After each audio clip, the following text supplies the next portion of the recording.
Shalom Aleichem, this is Rabbi Kovacs. We are learning Mishnah Yomi together for Zayin Tishrei, Erev Shabbos Chazinu, Shabbos Tshuva, that famous Shabbat right between Rosh Hashanah and Yom Kippur. We are in chapter 2 of Megillah at Mishnah Vav, Mishnah 6. Now yesterday in Mishnah Hey, we mentioned items that are kosher to do only during the daytime. Now Mishnah Vav will talk about things kosher to do during the nighttime. It's interesting, Tshuva, repentance, return, is not on either list. It can be done at any time. There is a discussion about the Rambam, Maimonides, in the laws of tshuva. He doesn't say tshuva is actually a mitzvah. He says when somebody makes a mistake and they realize their mistake and they return, they have a mitzvah to do vidui, to do a confession. So there's a lot written on the Rambam's approach, and I'll let you, it's good reading over Shabbat. Anyway, we're in chapter 2, Mishnah 6. Kol halayla, all night, kasher l'ketzirat omer, is a fit time to cut down the barley for the carbon omer, that famous carbon that's brought the night after the first day of Pesach, l'hektir cholavim v'avarim, and for burning the fats and limbs of sacrificial offerings. Zeh haklol, this is the general rule. Davar shemitzvato bayom, a mitzvah where the action should be done during the day, kosher kol hayom. You could really do it all day long, though you don't really want to wait till the last second. Davar shemitzvato balayla, kosher kol halayla. Something that's fit to do at night is kosher all night long. Now this reminds us of the very first Mishnah in Shas, the first Mishnah in Brachas that starts off our learning of Mishnah Yomi, of Daf Yomi, of everything. We talk about saying Shema at nighttime, and how really you could say the Shema, the nighttime Shema, you could say it all night, but our sages said, get it done before midnight, because they were concerned that after midnight, someone might think they have plenty of time, they might want to go eat something, might take a little nap, and then they might lose their chance. So even though some things might be technically possible all night long, our sages gave a really good advice that you want to get it in before midnight, before something happens where you're not going to be able to do the mitzvah. Now let's go on, B'ezrat Hashem, to chapter 3. Mishnah Aleph in chapter 3. B'nei ha'ir, the people of a town, shemachru rehova shel ir, they sold the town square. Lokhin b'domov beit knesset, they can use that money for a beit knesset, a synagogue. Beit knesset, what if they sold their synagogue? Lokhin teva, they can buy an Aron Kodesh to put the Sefer Torah in.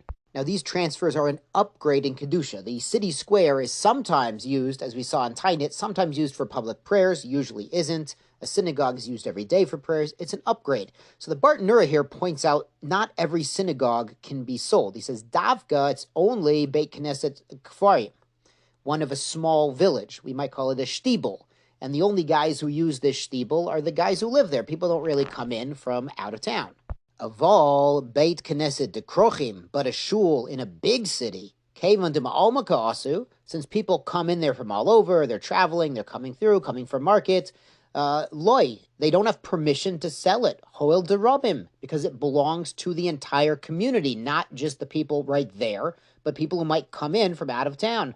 Lo Matzum Mizomele, they don't have permission to sell it. And this is a great reminder, especially on the high holidays, perhaps on Yom Kippur, you'll see guys who show up to shul who you haven't seen in a year because they come on Yom Kippur, Baruch Hashem. But we need to make everyone feel at home, even if they don't regularly show up. You make them feel at home. And you just keep, what the Mishnah says is something to keep in mind. We don't really own our synagogue. It belongs to every single Jew. So if somebody happens to sit down in your seat while you're out, you can't scream at the guy. You can't rip his head off. You really want to make everyone feel at home because the shul, the Maisa, belongs to everyone. Now the Mishnah continues talking about selling things and upgrading. Teva, what if they sell their Teva, their ark, their Aron Kodesh? Lokhin mitzbachot, they can buy covers, wrappings for the Sefer Torah. Mitbachot, if they sell the wrappings for the Torah. Lokhin sfarim, they could buy actual Sfarim, actual Sefer Torah or Tanakh. Sfarim, if they sold a Torah, Sfarim here is Tanakh, is prophets and writings, Lochin Torah. So that's an upgrade to sell a book of Navi and buy a Sefer Torah. Now the Mishnah continues with the opposite. Avolim Machru Torah, if they sold a Sefer Torah, Lo Yikhu Sfarim, you can't buy a Tanakh. Sfarim, they sold Nach, Navi, or Ksuvim, Lo Yikhu Mitpachot. You can't buy wrappings with that, Mitpachot, the wrappings, the covers for the scrolls, Lo Yikahu Teva. Don't use that to buy an Aron Kodesh. Teva, the ark, lo yikachu beit knesset, don't use that to buy a synagogue. Beit knesset, they sold a beit knesset. Lo yikachu et harechov, don't buy a square to do public prayers in. It's not used as much. Vechen b'motrehen, and also with the leftover money. So if they sold a Sefer Torah, they could use the money to buy another Sefer Torah, but they couldn't use the leftover money to buy an aron or a synagogue or something like this. Mishnah adds, Ein mochrin et shel rabim leyochid. You don't sell a public item, like a public synagogue, to an individual. Mipnei shemoridin oto mikdushato. You are reducing it from its level of sanctity. Divrei Rabbi Yehuda. According to Rabbi Yehuda, what's going on is if you had at least 10 men in a synagogue, they can say the Devarim Sheba Kedusha, they can say Kaddish, and the Baruch Hu, and various things you can only do with 10 men in the shul. If you sell it to one guy, even if he's going to pray there every day, it represents a diminution in the sanctity.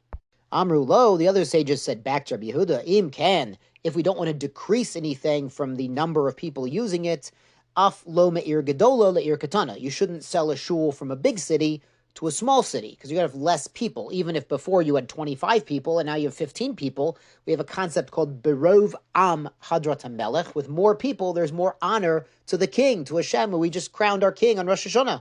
So, of course, Rabbi Yehuda would explain that it's different if you were saying Kaddish and Baruch Hu before and now you can't, versus if you have 25 guys and now you only have 15 guys, you still have Kaddish, you still have the proper prayer service. This Mishnah, it's an important reminder, as we're about to go into Yom Kippur, everyone needs to clarify what is the most important thing to you in your life, something that you would not be willing to trade or sell or give away. When you're aware of your priorities and your goals in life, it's much easier to make decisions that are going to benefit you in the long run. Yeshua Kohakim, Shabbat Shalom, and good Shabbos.